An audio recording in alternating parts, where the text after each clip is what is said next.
Hello there, my fellow night wanderer. Welcome to this quiet little corner where stories from the past no longer shout about battles or earth-shattering upheavals, but simply whisper like a lullaby from ancient times drifting back to us. Tonight, just let your mind relax. Let the worries of the long day float away like wisps of clouds at the horizon's edge. You don't need to try to listen intently. You don't need to remember anything at all. Just allow this voice and these stories to guide you into a peaceful space, a gentle realm of dreams. If you're searching for something to soothe your soul, to ease you into sleep, then you found the right place. Just close your eyes, take a deep breath, and exhale slowly. The weight of today can simply melt away. Your shoulders can drop. Your breathing can slow. There's nowhere else you need to be right now. Nothing urgent demanding your attention. Just you and these quiet voices from long ago, sharing their secrets in the darkness. We often think of history as thick, overwhelming textbooks, difficult names to remember, dry dates, and facts. But you know what? Hidden behind those seemingly dull pages are countless everyday details, habits, and small quirks that sometimes turn out to be surprisingly delightful. Tonight, we won't dive deep into the glorious conquests or complex court conspiracies of the Vikings. No, we'll quietly turn through more intimate pages together. We'll wonder whether those northern warriors, with their thick bushy beards and long hair flowing across the seas, were really as unwashed as we've always imagined. The answer might just make you smile a little. Why? Because the hygiene story of the Vikings turns out to be quite a clean tale, at least compared to what we usually picture about that era. And there are many more and more details waiting for us to discover. Things that seem trivial, but paint such a vivid picture of life in the old days. You see, the Vikings weren't quite the grimy, mud-caked barbarians that Hollywood loves to show us. Archaeological evidence tells a different story.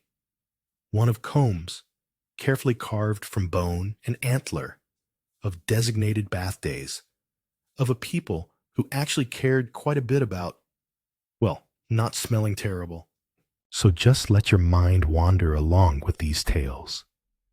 Picture yourself sitting beside a warm hearth in a Viking longhouse, snow gently falling outside, or perhaps the sound of ocean waves softly lapping against the shore. There's no rush at all. I'll tell these stories slowly, steadily, so each word, each image can gently seep into your consciousness, like autumn leaves softly falling onto the surface of a still pond. If you feel sleepy, just let sleep naturally find you. That's exactly our purpose tonight. These stories will still be here, waiting for you on another evening, or perhaps they'll follow you into your dreams. Feel the warmth of imaginary firelight on your face. Hear the distant murmur of waves against an ancient shoreline.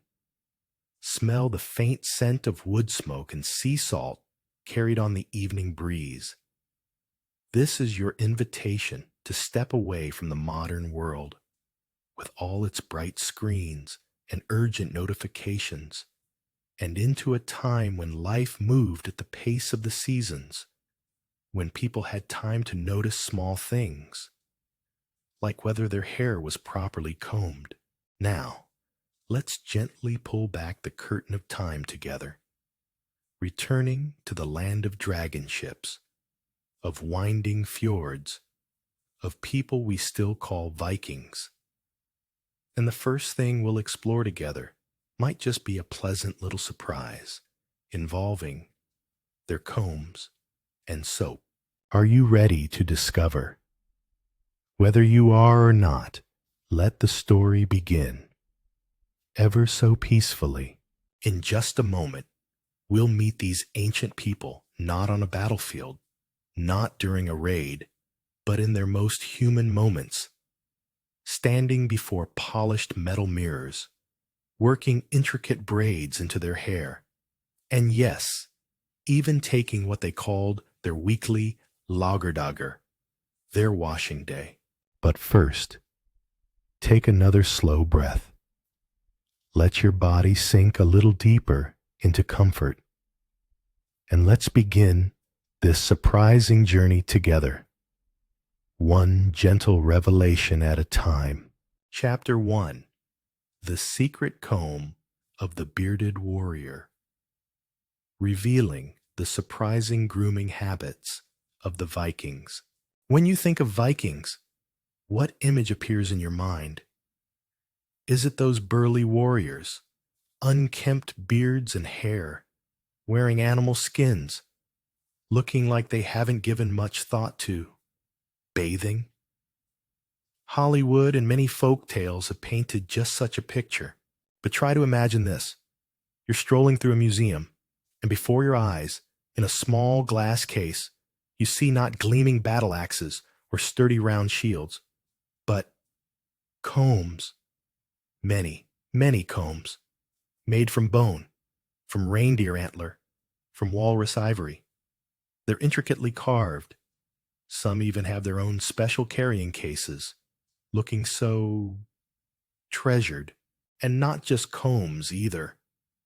Archaeologists have discovered tweezers, ear spoons for cleaning ears, even compact personal hygiene kits that Viking warriors carried with them on their long sea voyages.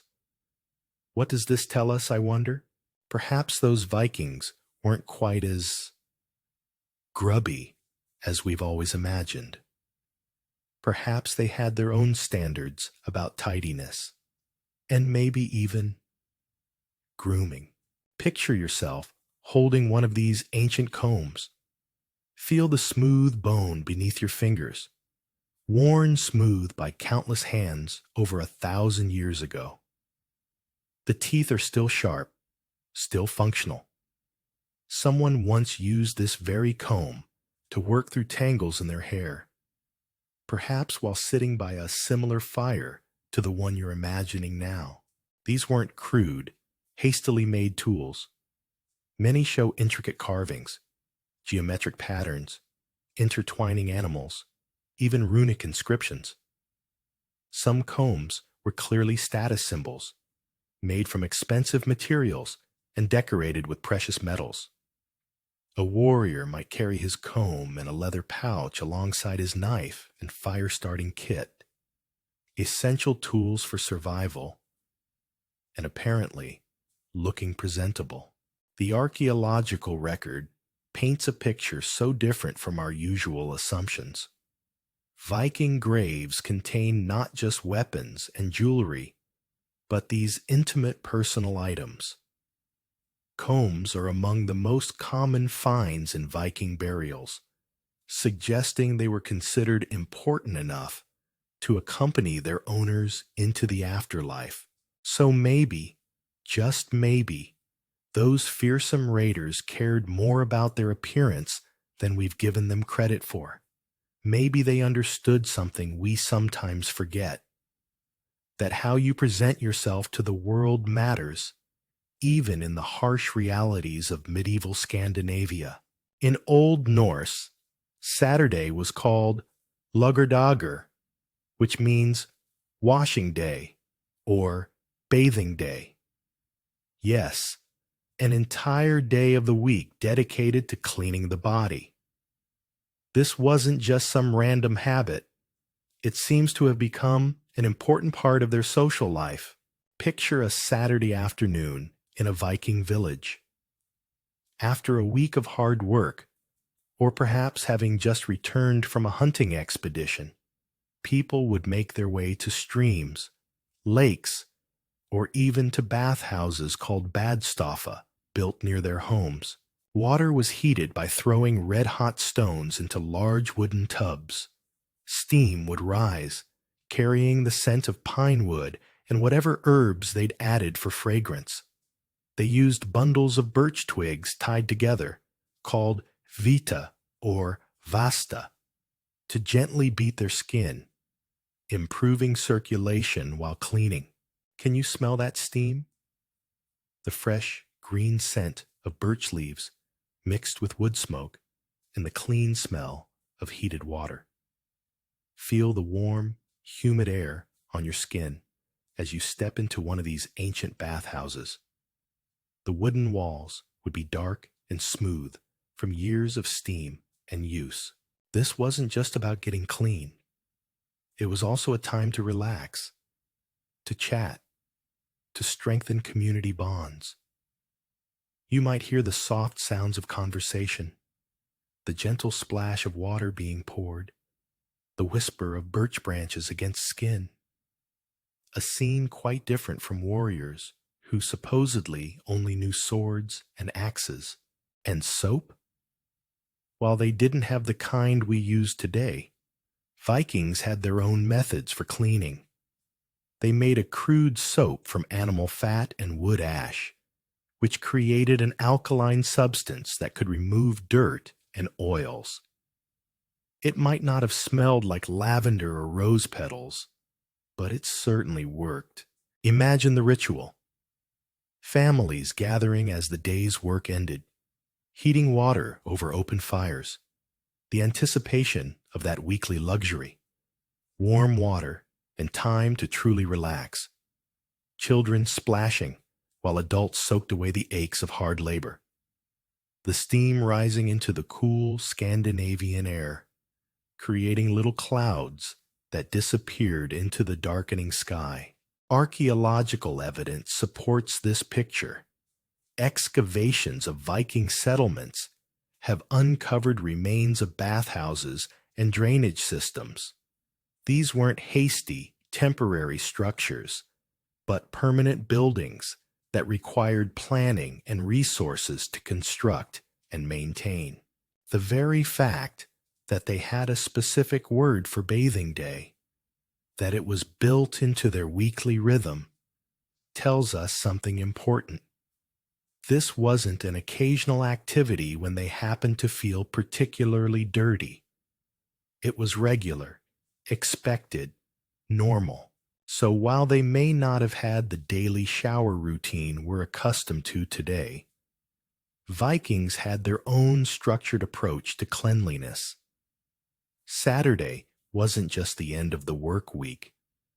It was the day to wash away that week and prepare for the next one, both literally and perhaps spiritually. Long hair and thick, full beards were integral parts of the Viking male image. These weren't just natural features left to grow wild. They were symbols of masculinity, strength, and even social status. But a long mane and an impressive beard require careful attention if you don't want them to become an uncomfortable, tangled mess. That's why those combs were so important. Vikings combed their hair and beards daily, not just to remove tangles, but to clear away dirt and uninvited guests, like lice. Some men even dyed their hair and beards. Blonde or reddish colors were particularly favored, perhaps to resemble Thor, the thunder god with his fiery red hair. They used various herbs and minerals to create these colors. A surprisingly natural approach to beauty, don't you think? Picture a Viking warrior sitting by his tent after a long day's journey, carefully working a bone comb through his beard. The movements are methodical, practiced. This isn't vanity, it's maintenance, respect for himself and his appearance. The comb catches the last rays of sunlight as he works, section by section, ensuring every tangle is smoothed away. Some combs were double-sided, coarse teeth on one side for working through knots, and fine teeth on the other for detailed grooming and removing parasites. These men understood the tools needed for proper hair care better than many people today. Viking women were equally attentive to their hair. They typically wore it long, braided into elaborate patterns, or pinned up high with decorative hairpins and ribbons made from dyed wool. A healthy, lustrous head of hair was a source of pride and beauty. Imagine watching a Viking woman sitting by a window, late afternoon sunlight streaming through her golden hair as she carefully plaits it. Her movements are sure and practiced. She's been doing this since childhood. The braids she creates aren't just functional. They're works of art, complex patterns that speak of skill and patience. Hair wasn't just about appearance, though. In Viking culture, cutting someone's hair could be a form of punishment or humiliation. Free people wore their hair long. Slaves often had theirs cut short. A thick beard and flowing hair were literally badges of freedom and status. The care taken with hair extended beyond daily grooming. Vikings made hair oils from animal fats and herbs to keep hair soft and manageable. They understood that in harsh climates, with bitter winds and salt air, hair needed protection and nourishment. Archaeological evidence even shows us that some Vikings bleached their beards with lye soap, creating lighter colors that were fashionable at the time. This wasn't a quick rinse. It was a process that required time, preparation, and some tolerance for discomfort. Clearly, looking good was worth a little suffering. So when you picture Vikings now, don't imagine wild, uncombed manes blowing in the wind. Instead, see hair that's been carefully tended, beards that have been lovingly groomed, and people who understood that their appearance was an important part of their identity and social standing. What about their teeth? Did those Viking warriors have dazzling smiles to match their well-groomed beards? Well, perhaps not quite like today's toothpaste commercials. When archaeologists study Viking teeth, they find the usual problems of medieval dental health: tooth decay and wear, common in agricultural societies of that time due to diets rich in grains and natural sugars from fruits and honey. However, there's evidence that Vikings were aware of oral hygiene. Small toothpicks made from bone or wood have been discovered. They may have chewed on certain twigs with cleaning properties, or various herbs to keep their breath less pungent. Some Viking skeletons show interesting horizontal grooves deliberately filed into their front teeth. The purpose of this practice remains a mystery. Was it decoration? A mark of status? Some kind of ritual? We can only guess. But it shows that teeth weren't completely ignored.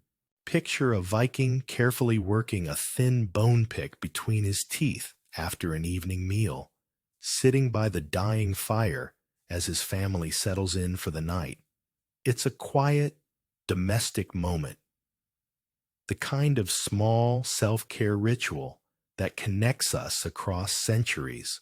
The reality is that maintaining oral hygiene without specialized products like we have today was genuinely challenging. A bit of bad breath was probably unavoidable in those intimate conversations around the Viking hearth, but they tried. They understood that a clean mouth was more comfortable than a dirty one. Some Viking settlements show evidence of mint and other aromatic herbs being cultivated, possibly for freshening breath and medicinal purposes.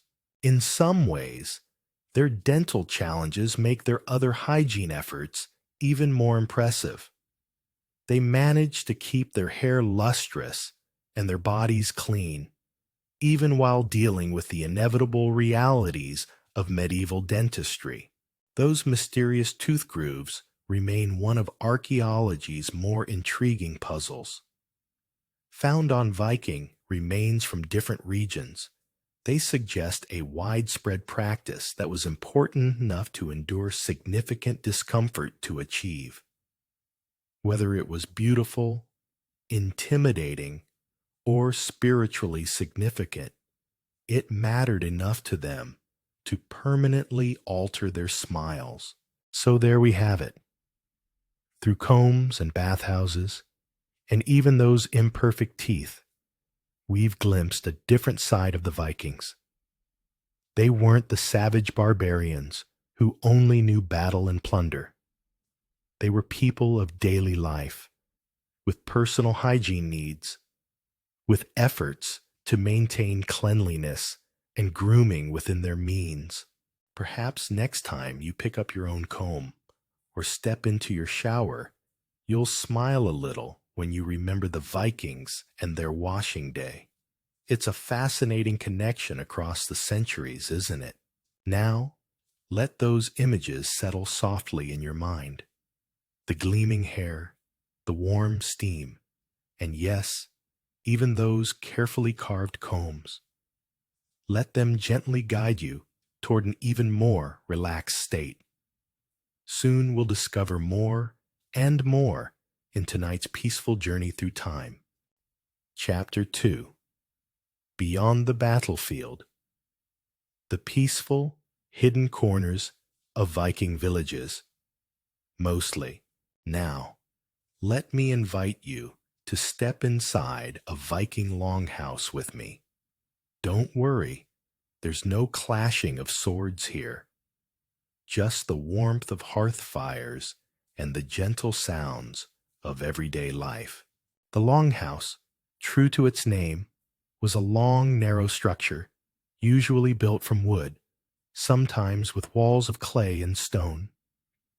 The roof was thatched with grass or wooden shingles, curved like the hull of an upturned ship. Inside, the space was typically quite dim, lit only by firelight from one or several hearths in the center, and perhaps a few small oil lamps flickering here and there. The air inside carried the scent of wood smoke, cooking food, tanned leather, and perhaps the warm smell of the animals brought inside during the harsh winter nights. It was a distinctive blend of aromas, the very essence of life itself. Picture yourself there now. Feel the rough wooden planks beneath your feet, worn smooth by generations of footsteps. The walls around you are thick and solid, keeping out the bitter Scandinavian winds. Overhead, the curved roof timbers arch like the ribs of some great whale, creating a sense of shelter and protection. Along both sides of the longhouse run long wooden benches, which serve as seats by day and beds by night. During the daylight hours, people sit here to work, to talk, to tell stories. When darkness falls, they spread thick furs or woven blankets over these same benches to create sleeping spaces. Life revolves around the central hearth, which provides warmth, light, and the means to cook food. Imagine yourself settling onto one of these benches, feeling the soft sheepskin beneath you as you lean back against the wall. Listen to the gentle crackling of the fire, the quiet murmur of adults conversing in the flickering light, the soft sounds of children playing in a corner of the house.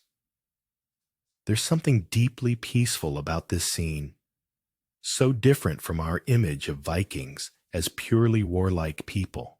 The Longhouse wasn't just a building, it was the social center of Viking life.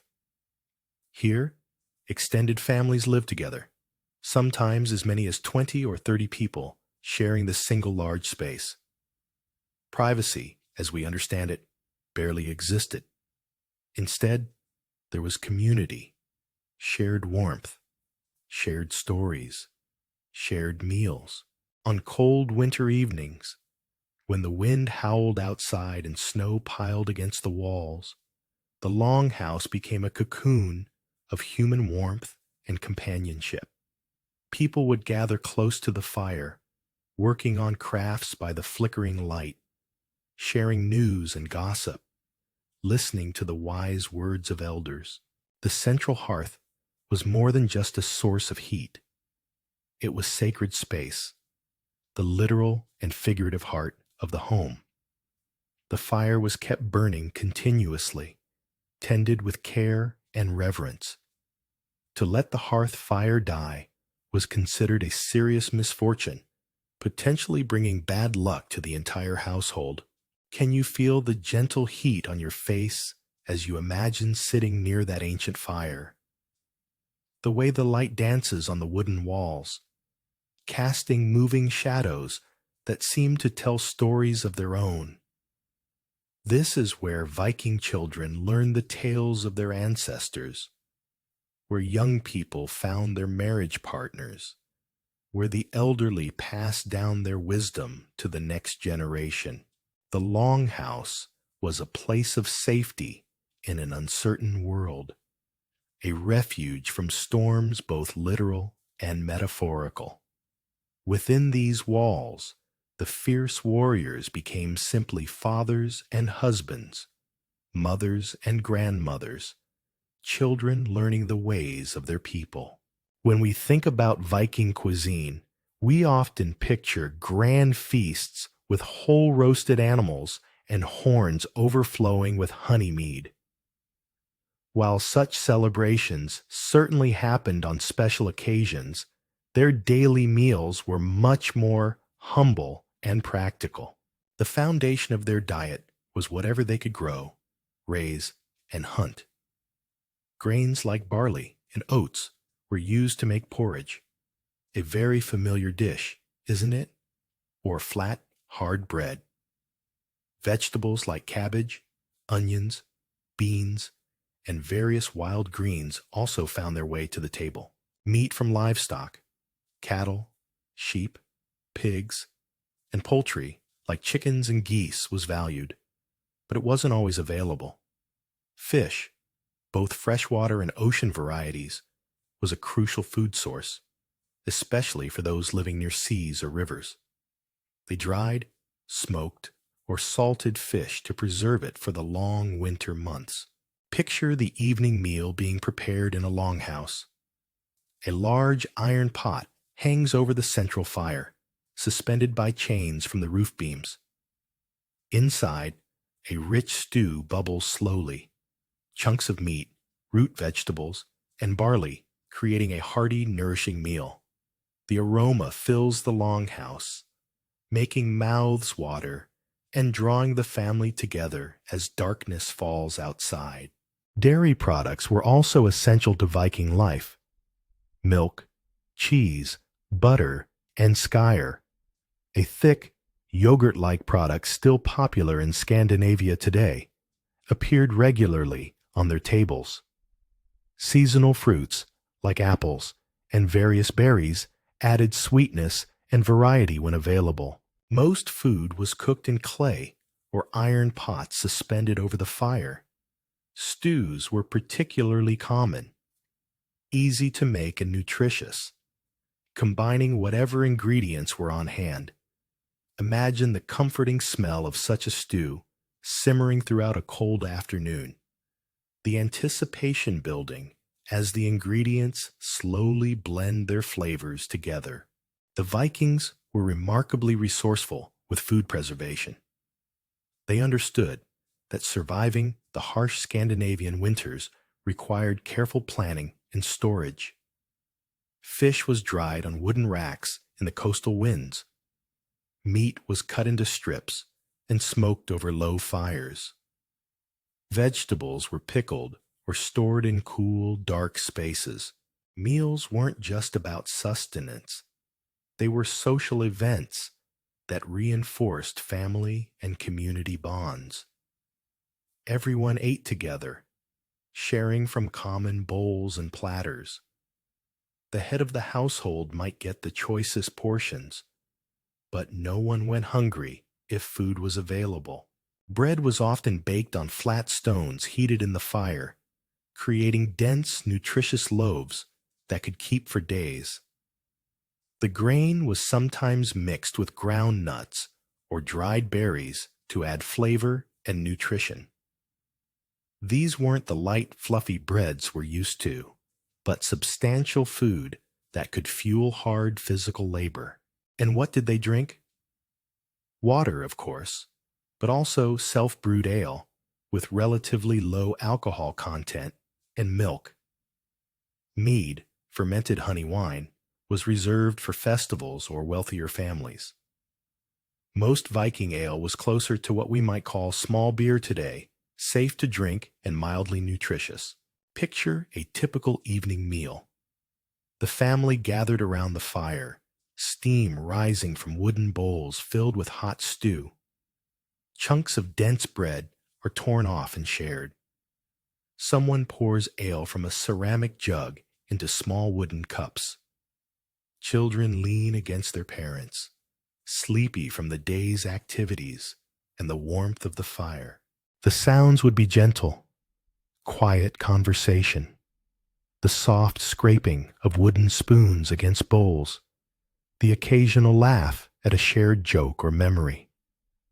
Outside, the wind might howl and snow might fall, but inside the longhouse, there's warmth, food, and family. Food preparation was a communal activity, especially for women. They would work together to grind grain, churn butter, tend the fires, and watch the cooking pots. Knowledge about preserving food, preparing medicines from herbs, and managing the household stores was passed down from mother to daughter through generations.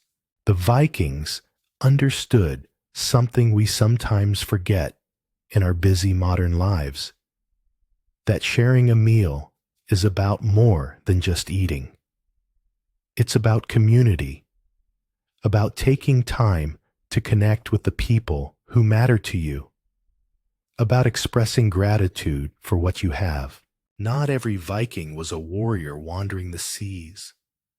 Most were farmers, craftspeople, and traders, living lives deeply connected to their land and their work. Imagine a typical workday on a Viking farm. Men head to the fields to plow, plant, or tend livestock. Women manage the household, weave cloth, mend clothing, prepare food, and care for children. Even young children quickly learn to help with small tasks appropriate to their age. Vikings were exceptional woodworkers. They built those famous dragon ships, sturdy longhouses, and intricate household items all from wood. The shipbuilders were particularly skilled, creating vessels that could navigate both open oceans and shallow rivers. Boats so well designed they could be carried overland when necessary. Blacksmiths created tools, weapons, and jewelry from iron. But these weren't crude, hastily made objects. Viking metalwork shows remarkable artistry and technical skill. They understood how to forge iron that was both strong and flexible, how to create steel that could hold a sharp edge. Picture a blacksmith's workshop attached to a longhouse. The forge glows red hot in the dim interior, and you can hear the rhythmic ring of hammer on anvil echoing across the village. The smith, muscles gleaming with sweat, carefully shapes a piece of hot iron, folding and refolding the metal to create strength. Viking women were renowned for their textile work. They spun wool from sheep and linen from flax plants, creating cloth in various colors and patterns. These fabrics weren't just for clothing. They were valuable trade goods, symbols of skill and wealth. The process of creating textiles was lengthy and required great skill. First, the wool had to be cleaned and carded to align the fibers. Then it was spun into thread using a spindle, a simple but effective tool that could be used while walking or doing other tasks. Finally, the thread was woven on upright looms into cloth. Imagine a group of women working together on a winter afternoon. The light from the central fire supplemented by oil lamps as they work their looms. The shuttle passes back and forth, creating complex patterns in the growing cloth. They chat quietly as they work, sharing news and stories, their hands never still. Jewelry was popular with both men and women. Vikings wore bracelets, necklaces, brooches, and rings made from silver, bronze, and sometimes gold. These pieces were often decorated with intricate patterns, animal designs, or mythological symbols. They weren't just ornamental. They also displayed wealth and status. Some of the most beautiful Viking art appears on these personal items. Tiny mythological creatures intertwine in complex patterns, their bodies forming intricate knots and spirals. Creating such detailed work required not just artistic skill, but also remarkable patience and precision. The sounds of daily work would have been a constant background in Viking settlements. The steady thump of looms, the ring of hammers, the scrape of planes shaping wood, the whistle of spinning wheels. These were the sounds of a productive community, people working together to create everything they needed to survive and thrive. Viking craftspeople specialized in their trades, but also understood the basics of other skills. A farmer might also be a competent carpenter. A woman skilled in weaving might also know how to brew ale or prepare medicines from herbs. This versatility was essential in a world where communities had to be largely self-sufficient. Trade was also important to Viking life. They traveled vast distances to exchange their goods. Furs, amber, walrus ivory, and crafted items for things they couldn't produce themselves, like silk, spices, and precious metals.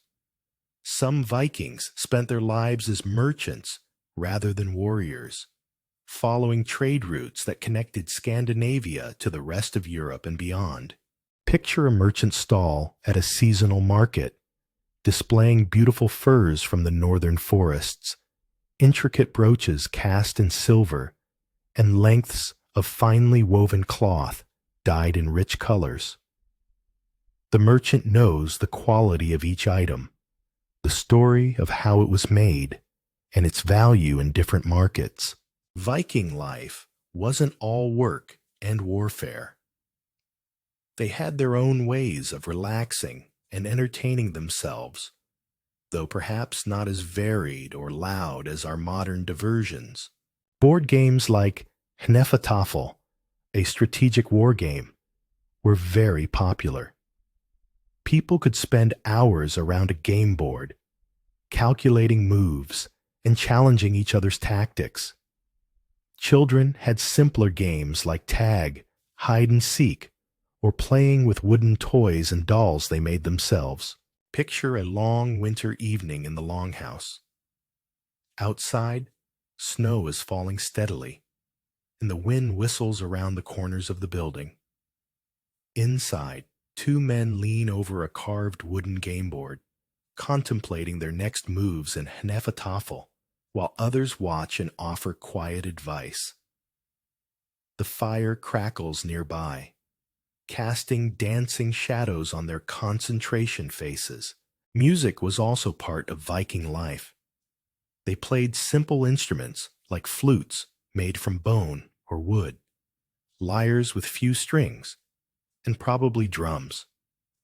Songs told stories of gods and heroes, of adventures and voyages, or sometimes simply expressed the sorrows and joys of everyday life. These weren't complex orchestral pieces, but simple melodies that could be learned by ear and passed down through generations. A mother might hum a lullaby to her baby that her own grandmother had sung. Young people might gather around the fire to sing work songs or ballads about love and loss. And of course, we must mention the art of storytelling.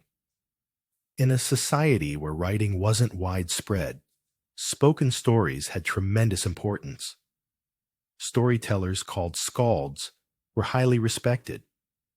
They could recite poetry, tell epic tales, and preserve the memory and culture of their communities. Imagine a winter night when the work is done and the family has gathered for the evening meal. An elder, perhaps a grandfather, with a white beard and eyes bright with memory, begins to tell a story. His voice rises and falls with the drama of the tale, describing the adventures of Odin, the world tree Yggdrasil, or journeys to distant lands.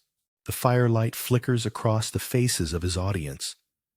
Children with wide, wondering eyes. Adults who've heard these stories before but still enjoy them. Teenagers just beginning to understand the deeper meanings hidden in the old tales. Outside, the wind might howl and snow might pile against the walls. But inside, there's the warmth of shared stories and community. These storytelling sessions weren't just entertainment. They were education, cultural preservation, and spiritual practice all combined. Through stories, children learned about their history, their values, and their place in the world. They learned about courage and wisdom, about the consequences of actions good and bad. The skalds had to memorize hundreds or even thousands of lines of poetry and stories. They were living libraries, carrying the knowledge and wisdom of their people in their minds. Their skill with words was considered as valuable as a warrior's skill with weapons, or a craftsperson's skill with tools. Some stories were serious epics about gods and heroes. Others were more light-hearted, tales of clever tricks, humorous misunderstandings, or everyday adventures that ended happily. The best storytellers knew how to match their tales to their audience and the mood of the evening. Music and storytelling often combined. Many stories were told in verse, with rhythmic patterns that made them easier to remember. Sometimes they were sung rather than spoken, with simple melodies that helped carry the words and made the stories even more memorable. Picture the scene. A fire burning low in the central hearth. Family members arranged on benches and furs around the warmth. Someone strums a few notes on a simple lyre, and voices join in singing an old song about heroes sailing across distant seas. The melody is haunting and beautiful, connecting this moment to countless other evenings stretching back through the generations. Life in Viking villages, despite its hardships and challenges, also had these moments of peace, small joys, and warm community connections. It was a much more complex picture than we usually see, not just warriors and raids, but families and friends, work and rest, stories and songs. Now that your mind has settled into the gentle rhythm of life in the far north, let's explore a few more and more things together. Aspects that might seem unrelated to Vikings directly, but help us understand the diversity and unexpected delights of history in our own peaceful way. These glimpses into ordinary Viking life remind us that behind every dramatic historical event were real people living real lives. People who combed their hair each morning, shared meals with their families, told stories to their children, and found ways to create beauty and meaning in their everyday world. Soon, we'll wander into some other gentle corners of history, where we'll discover that the past is full of surprising details that connect us across the centuries in the most unexpected ways. Chapter 3. And more. Other, surprisingly fascinating, boring, historical tales to lull you into dreams. Have you ever thought that something as familiar as a dinner fork was once considered strange, even suspicious? Let's drift back in time a bit to medieval and Renaissance Europe. Before forks became common, people typically used their hands, knives, and spoons to eat. Food was torn, scooped, and brought to the mouth in quite a direct fashion. And when the fork, with its pointed tines, began appearing from Byzantine through Italy, many people found it rather odd. Some religious folk even considered using forks to be an insult to God, since the Lord had given us fingers to hold our food. The fork was seen as an artificial tool, unnecessarily luxurious, even effeminately unnecessary. There are stories of clergy condemning fork use, viewing it as a sign of moral decay. Picture yourself as someone seeing another person use a stick with multiple prongs to spear their food for the first time. You might find it a bit amusing, or at least curious, wouldn't you?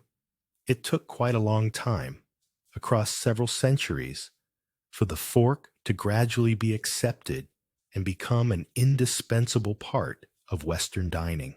The resistance to forks was sometimes surprisingly intense. In 11th century Venice, a Byzantine princess brought golden forks to her wedding feast. When she died of plague 2 years later, some clergy proclaimed it was divine punishment for her vanity and unnatural eating habits. Imagine the whispered conversations around medieval dinner tables. Did you see how she stabbed her meat with that little trident? The fork seemed almost demonic to some, with its resemblance to the devil's pitchfork. Such a silly fear by our standards, but quite real to people of that time. The fork's journey to acceptance was remarkably slow and uneven. Even as late as the 1600s, many Europeans still ate primarily with their hands and knives. Forks were often seen as foreign affectations, unnecessary complications to the simple act of eating. Early forks were quite different from modern ones, too. They typically had just 2 tines, and they were often used more for holding food steady while cutting rather than for bringing food to the mouth. The idea of eating peas or small pieces of food with a fork was still generations away. Wealthy families who did adopt forks often used them only for certain foods, particularly sticky or messy items that might soil their expensive clothing. For everything else, they continued eating with their hands, just as their ancestors had done for centuries. Some of the resistance came from practical concerns. Early forks were often made of silver or other soft metals, and the tines could break easily when used with tough foods. They were expensive to replace and difficult to keep clean. In many ways, fingers were simply more reliable tools. Picture a grand feast in a medieval castle, where most diners eat with their hands, while one or two adventurous souls experiment with these newfangled forks. The fork users struggle a bit, dropping food and fumbling with the unfamiliar utensil, while those using their hands eat with practiced efficiency. The church's opposition wasn't just about theology, it was also about maintaining social order. Eating with your hands was democratic. Rich and poor did it the same way. Forks created a new way to distinguish between classes, a visible sign of wealth and education that concerned those who preferred traditional hierarchies. It's fascinating to think that such a simple act as using a fork to eat was once a small revolution at the dinner table. Next time you pick up a fork, perhaps you'll remember those first brave souls who dared to use it, despite all the suspicious stares. The fork's acceptance in different countries varied wildly. Italy and Spain adopted it relatively early. France was more resistant, and England held out longest of all. Thomas Coriat, an English traveler, wrote about Italian fork use in 1608 with a mixture of admiration and bewilderment, calling it a curious custom that prevented soiling one's hands. Gradually, as trade increased and wealthy families wanted to display their sophistication, forks became symbols of refinement and worldliness.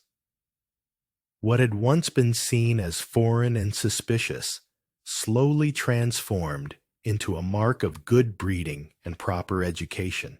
When you think about men's fashion in medieval or Renaissance times, you probably don't picture high heels or skin-tight pants, do you? But the reality is that these items were once part of the male wardrobe, and the reasons behind them are quite interesting. High heels weren't originally for beauty or adding height like women use them today. They appeared in Persia around the 10th century and were used by cavalry. The heels helped riders keep their feet secure in stirrups, especially when standing to shoot arrows. When Persian diplomats came to Europe, they brought this style with them, and European nobility began to see it as impressive. So, European men, especially the nobility, began wearing high heels as a symbol of masculinity, wealth, since only horse owners needed them, and status. King Louis XIII of France was famous for his red-heeled shoes. Quite a change from our modern perspective, isn't it? Picture a Renaissance gentleman strutting through the palace corridors, his heels clicking confidently on the marble floors. His shoes are works of art, leather dyed in rich colors, perhaps with small buckles or decorative stitching. The heels aren't enormous by modern standards, but they're clearly visible, adding both height and authority to his presence. The association with horsemanship was crucial to understanding why men embraced heels.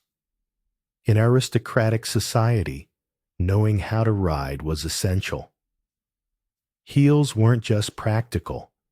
They were a way of advertising that you belonged to the class that could afford horses and needed to ride them regularly. As for tight-fitting pants or hose, they were an important part of men's clothing for many centuries. Originally, they were two separate leg coverings, tied to a belt or undergarment.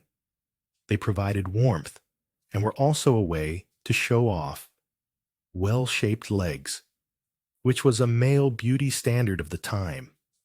Sometimes each leg was even a different color, creating quite a colorful appearance. Imagine the careful process of getting dressed in medieval hose. First, you'd pull on each leg covering separately, making sure the fabric lay smooth against your skin. Then you'd tie them securely to your belt or doublet, adjusting them so they fit without wrinkles. The better the fit, the more fashionable you appeared. These weren't the stretchy, comfortable tights we might imagine. They were made from wool or linen, and achieving a good fit required skill from both the tailor and the wearer. Wealthy men might have servants to help them dress, ensuring every wrinkle was smoothed and every tie was secure. Colors were incredibly important in medieval male fashion. A man might wear one red leg and one blue leg, or perhaps green and yellow. These bright colors showed off his wealth.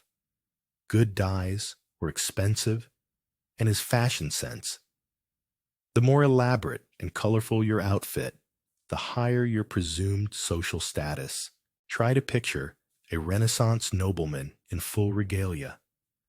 High-heeled shoes with decorative buckles, tight-fitting hose in contrasting colors, perhaps a short doublet that emphasized his leg shape, and a flowing cape draped over one shoulder. The overall effect was quite dramatic, and, by the standards of the time, extremely masculine and attractive. The practical aspects of this clothing shouldn't be ignored either. Tight-fitting leg coverings provided warmth in cold castles and protection during physical activities. High heels helped with riding and also kept feet out of the mud and muck that covered most medieval streets. Fashion has always been about more than just covering the body. It's a form of communication, a way of signaling who you are and where you belong in society. Medieval men understood this just as much as people do today, though their methods of expression were quite different from ours. The transition away from these styles was gradual and varied by country and social class. What was once the height of masculine fashion slowly became seen as effeminate or outdated. By the 18th century, high heels and tight hose were largely relegated to ceremonial occasions or specific professions like dancing masters. It's amusing to think how dramatically our ideas about masculine and feminine fashion have shifted over the centuries. What would a medieval nobleman think of modern men's fashion? Would he find our loose-fitting pants and flat shoes as strange as we find his heels and hose? Do you enjoy the quiet of a library? That place where you can immerse yourself in books without disturbance. But imagine a medieval library where silence had a slightly different meaning. Books in those days were incredibly precious objects. They were carefully hand-copied on parchment, a time-consuming and laborious process. To protect them from theft, many libraries actually chained books to the shelves or reading desks. Yes, metal chains connecting the book covers to the furniture. Picture this. You want to read a book, so you must go to its exact location and can only read it right there. No borrowing to take home. No carrying to a coffee shop to read as we do today. And here's something even more interesting. Silent reading, as we practice it, wasn't common until much later. In the past, people typically read aloud, even when alone. Reading was considered an activity that produced sound. Scholars believe that reading aloud helped people understand and remember content better, especially when punctuation and spacing between words weren't standardized as they are now. So, a medieval library might not have been completely silent as we imagine. There might have been the soft rustle of turning pages, the gentle clink of chains, and even the murmur of people reading Latin texts aloud. a scholarly space that was quite unique. Imagine yourself in such a library. The room is dimly lit by tall windows and perhaps a few oil lamps. Heavy wooden tables are placed throughout the space, each with several books chained to them. The chains are long enough to allow the books to be opened and read comfortably, but not removed from their designated spots. You approach a table where a thick volume bound in leather awaits. The chain attached to its front cover extends to a metal ring bolted to the desk. As you open the book, the chain settles with a soft metallic whisper. The pages are made of parchment, slightly rough to the touch, and bearing the beautiful handwritten script of a long-dead scribe. Around you, other scholars work quietly, but quietly doesn't mean silently. One monk murmurs his way through a religious text, his voice barely audible but steady. Another scholar traces his finger along lines of text while quietly pronouncing each word. The sound creates a gentle, almost musical background, like a chorus of whispered prayers and scholarly contemplation. The chained library at Hereford Cathedral in England still exists today, giving us a glimpse into this medieval world.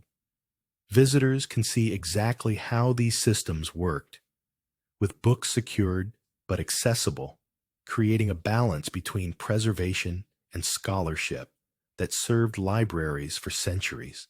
Not all books were chained, of course. The most valuable and frequently consulted texts received this treatment: theological works, classical literature, legal documents, and scientific treatises.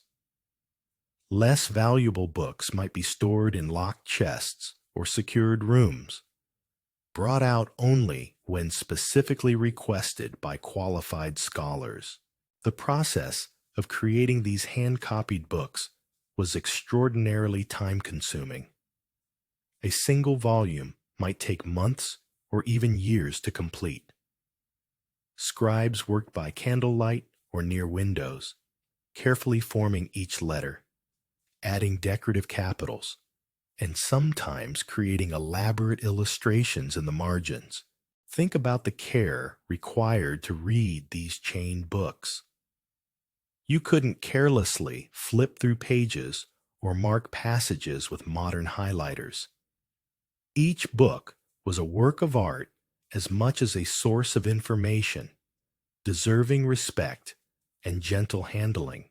The reading aloud tradition serves several purposes beyond just comprehension. In an age when literacy was limited, reading aloud allowed knowledge to be shared with those who couldn't read themselves. It also helped maintain the oral tradition that was still crucial for preserving culture and information. Some scholars argue that reading aloud created a different relationship with text than our modern silent reading. When you speak words as you read them, you engage different parts of your brain, potentially creating stronger memories and deeper understanding of the material. Next time you easily download an ebook or borrow a book from the library, remember these chained libraries and readers who murmured their way through ancient texts. The convenience we enjoy today is truly remarkable when seen against this historical backdrop. The transition to silent reading and unchained books happened gradually, driven by changes in book production, literacy rates, and social attitudes toward knowledge.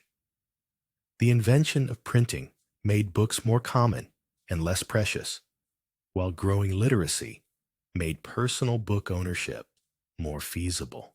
Tomatoes, a familiar ingredient in our kitchens, from fresh salads to rich Italian sauces. But did you know that when tomatoes were first brought from the Americas to Europe in the 16th century, many people were afraid of them?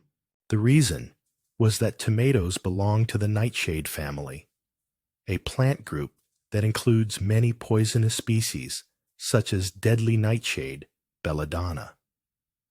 So when Europeans saw these red, plump fruits that looked tempting, many botanists and common people suspected they were also toxic. The upper classes were especially cautious.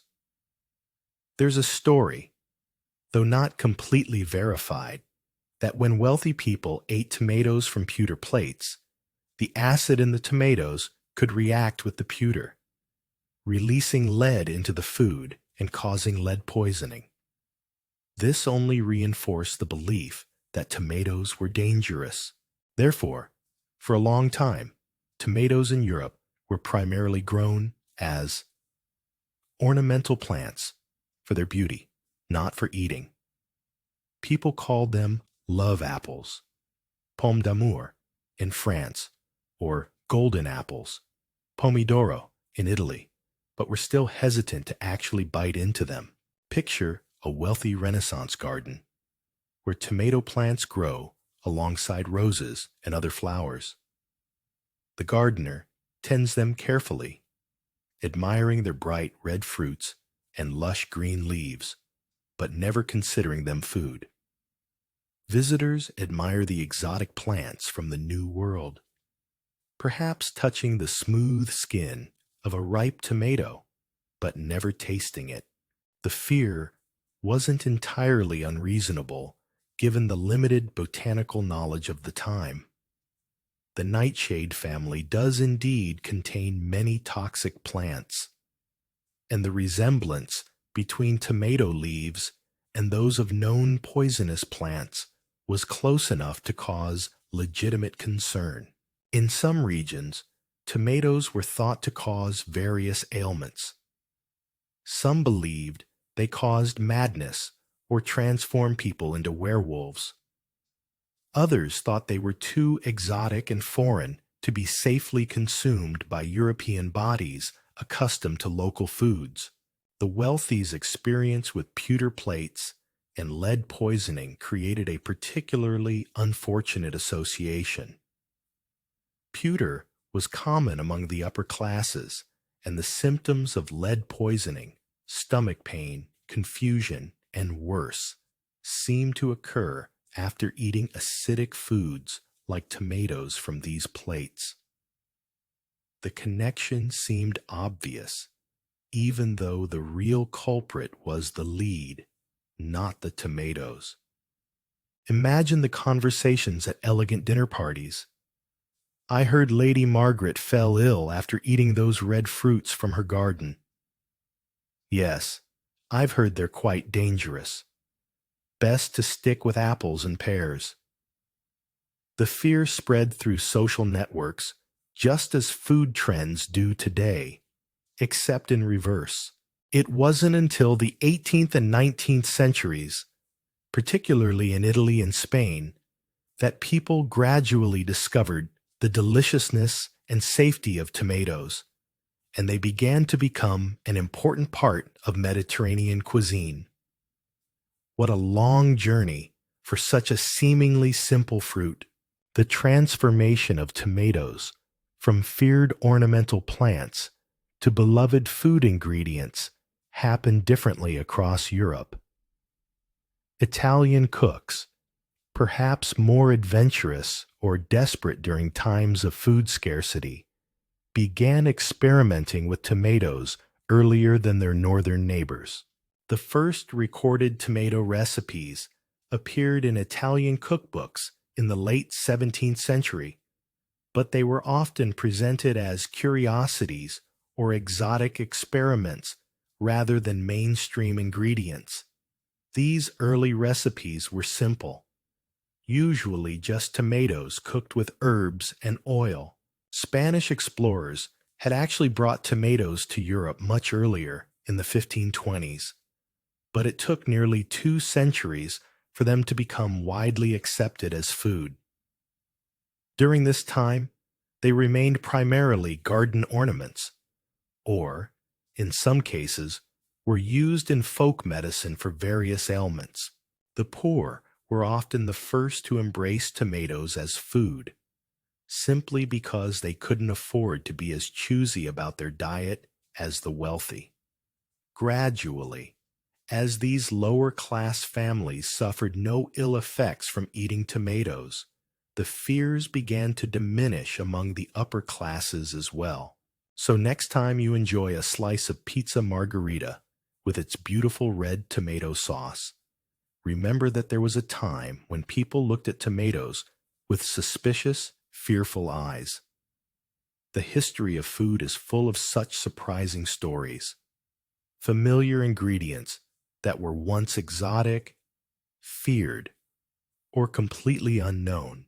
The irony is particularly rich when you consider that Italy, now famous worldwide for its tomato-based cuisine, was initially one of the most suspicious places regarding these poisonous fruits. Today, it's hard to imagine Italian cooking without tomatoes. Yet this marriage of culture and ingredient took centuries to develop. Forks, high heels, chained books, and the fear of tomatoes. These are just a few small stories, seemingly trivial pieces that contribute to history's colorful tapestry. They remind us that the past isn't just about great events, but is also full of everyday things, habits, fears, and even the naive discoveries of human beings. I hope these little stories have brought you some relaxation, some gentle smiles before you sink deeper into sleep. And now, let's move together toward the final words of tonight's journey. History is made up of countless small moments like these, times when people encountered something new and didn't quite know what to make of it, when fashion dictated behaviors that seem strange to us now, when practical solutions created practices that lasted for centuries. These details help us remember that people in the past weren't so different from us. They had their own anxieties about new things, their own ideas about what was proper or beautiful, their own ways of solving everyday problems. They laughed at things that seemed silly, worried about things that seemed dangerous, and gradually adapted to changes in their world. The next time you use a fork, admire someone's shoes, visit a library, or slice a tomato for dinner, you might remember these gentle stories from the past. History isn't just in museums and textbooks. It's all around us, in the most ordinary objects and daily activities. Part 4. Conclusion. Whispers from the past and peaceful sleep. So, our journey through these hidden corners of history draws to a close tonight. From Viking warriors with their surprisingly meticulous grooming habits, to warm longhouses filled with everyday life, to those scattered tales about forks and fearsome tomatoes, history, when told in this slow, intimate way, turns out not to be boring at all, does it? It's more like a long, gentle river, sometimes rushing with dramatic currents, but also having these quiet, peaceful stretches where we can pause and see our own reflections in the water. The people of the past, though they lived in circumstances so different from ours, also had their joys and sorrows, their daily concerns and dreams that were deeply, recognizably human. They tried to live well, stay clean, and understand their world better, each in their own way and within their own means. And perhaps, looking back at their inconveniences or strange customs, we can better appreciate the comforts and seemingly obvious things we have in our modern lives. A warm shower, a tube of toothpaste, a library full of books that don't need chains, the simple pleasure of a fresh tomato in a salad. Think about it for a moment. That Viking warrior carefully working his bone comb through his beard by firelight isn't so different from you brushing your hair before bed tonight. That medieval storyteller sharing tales with his family around the hearth is echoing in the audiobooks and podcasts we listen to now. That nervous Renaissance gardener growing tomatoes as ornaments reminds us that every familiar thing was once new and strange to someone. These connections across time are profound and oddly comforting. Human nature, our desire to be clean, to tell stories, to be cautious about new things, to create beauty in our daily lives, remains remarkably constant despite all the technological changes around us. The Viking woman carefully braiding her daughter's hair, the medieval monk quietly reading his chained book, the Renaissance merchant proudly displaying his colorful hose. They were all just people trying to navigate their world with dignity and purpose, much as we do today. History isn't really about memorizing dates and battles. It's about recognizing ourselves in the faces and choices of people who lived long ago.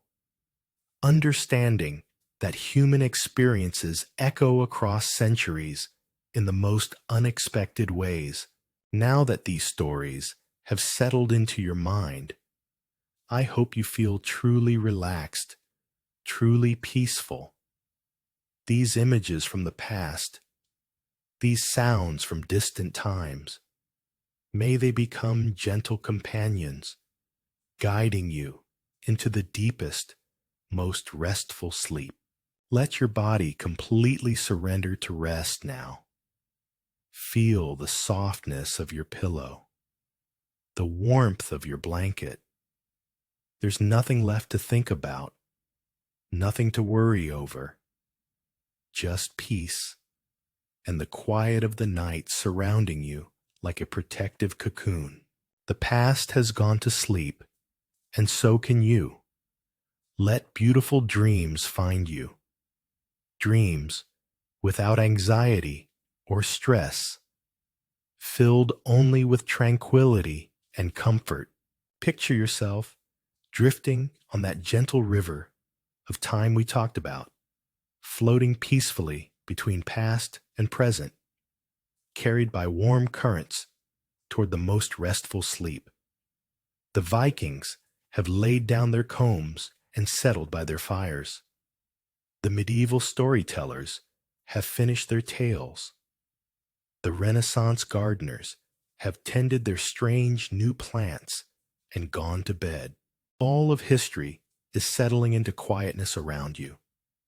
Every worry from today can simply float away. Every tension in your body can release and dissolve. You're safe, you're comfortable, and you're ready for the kind of deep, restorative sleep that leaves you refreshed and renewed. The gentle lessons of the past, that people have always found ways to care for themselves and each other, that human ingenuity and adaptation are timeless, that beauty and comfort can be created even in difficult circumstances. These truths can comfort you as you drift toward sleep. You're part of this long, continuing story of humanity. Tomorrow, you'll wake refreshed to write your own small chapter. But tonight, you can rest knowing you're connected to countless generations who have also worked, worried, hoped, and ultimately found peace in sleep. Thank you for joining me on this gentle walk through these boring, yet not boring at all, pages of history. May you have the most restful night, a sleep so deep and dreamless that you wake tomorrow morning feeling truly refreshed, with renewed energy and spirit. Sleep well, my friend, and perhaps we'll meet again in other gentle whispers from the past. Sweet dreams.